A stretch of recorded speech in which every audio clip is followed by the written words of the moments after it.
always think it's funny that at such a legendary street spot, which basically gave birth to modern technical ledge skating, that now you can still skate it, but one of the only things that you can skate here is this like roll-on grind. And it's fucking sick that people skate the roll-on grind, but it's kind of anti-everything that this plaza is known for. It feels like I'm walking into a cave. Sorry, hi. We're just hanging out. I don't know, when I come here, I always trip out on just these marks, which are people's axle marks. 3 intense years from like 1991 to 94 of people landing primo as they are rewriting the history of modern street skating. All the different tricks that like started off lines here, you push over this way or head towards the C block, which its footprint is right over here. When they originally built this plaza in 1971, the designer Lawrence Halprin wanted it to look like this big, wide open brick Italian piazza, like maybe the Piazza del Campo in Siena or something. And so it was wide open, there weren't any obstacles here. But by like 1982, they figured that they needed to sort of direct what people were doing. So they hired another architect, William Turnbull, to put a theater right over there. So there was like a stage with a little covered area. Mike Dayer did a sick fucking ollie to layback grind on it.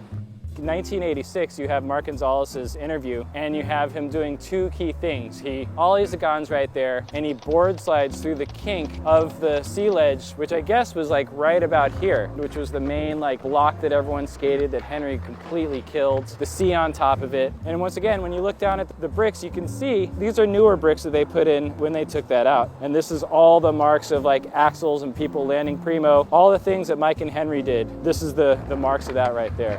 Personal favorite is probably Henry's Pop Shove It Crooks and Tim and Henry's Pack of Lies. Like, that is mind-blowing for 1992. This is where the 7 was, which was actually 6 stairs. It was just a double set that was 7 stairs long. That would have been the stage. And there was this wall right here, this concrete wall that Fausto has a photo carving in like the early 80s. That was designed to kind of bring the noise of the fountain back into the plaza. So Gons is riding across that when he ollies the Gons. And when people are doing tricks down the Gons, like that's right there.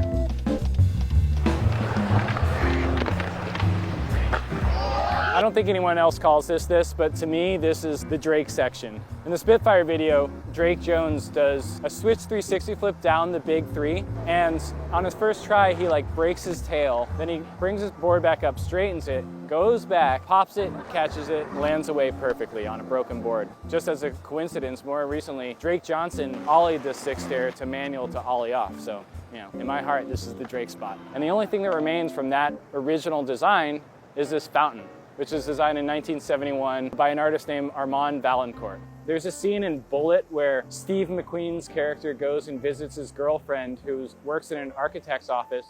Is this the new fountain? And there's a model of this fountain and these ledges and the manual pads and these little gaps between the different ledges, which is so sick. And so that movie was filmed in 1968, and you have the manifestation of their design still here and still extant in the park.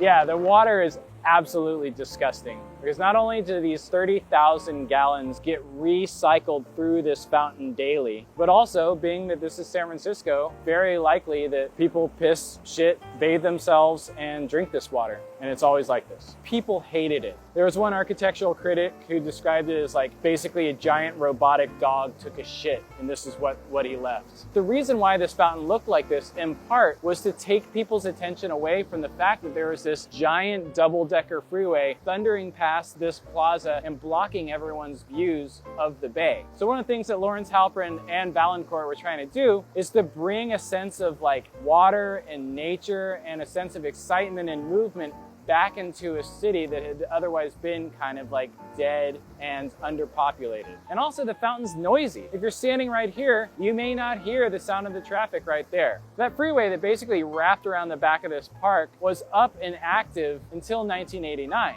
And then the Loma Prieta earthquake happens, breaks part of the freeway gets torn down, the Embarcadero is cleared, and it just so happens that right around 1989, street skating turns away from like curbs and schoolyards and banks and more towards urban plazas and higher ledges. But by like 1990, 1991, when people start skating benches and ledges, this is the perfect place for it. And it's not just that the level of skating in 1992 here was so advanced, it's also that this plaza looks fucking amazing on film.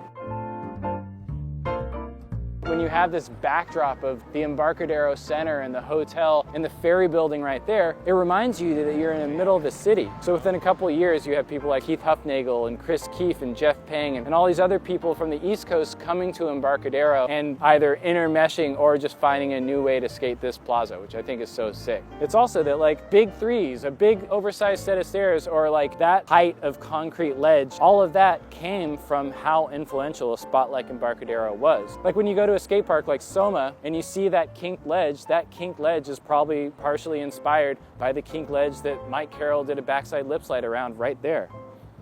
And I don't know, I mean, there's so many epic photos that have been shot here. You know, from the sequence of Gonza's kickflip to the Mike Carroll nose manual to Javante skating in the yellow Airwalk NTSs. My favorite photo, the most emblematic photo shot at Embarcadero is like an early reel ad where Jim Thiebaud is doing a frontside ollie like right on the corner, I guess, of like where the big three was. So someone set up a piece of plywood here and a piece of plywood there. Not only is he skating the hanging Klansman board, but also graphic itself is based on Shel Silverstein's Giving Tree, which is a story about a tree that continues to give and give and give. So eventually it's this like generous, loving stump. And in a weird way, that's what Embarcadero is now. It's like this like generous, loving stump where the story of modern street skating was etched into its bark. And out of all the spots that were here and all the things that were done, this old ledge is the last thing we have. This ledge is built in 1971. It's 52 years old. This is our history.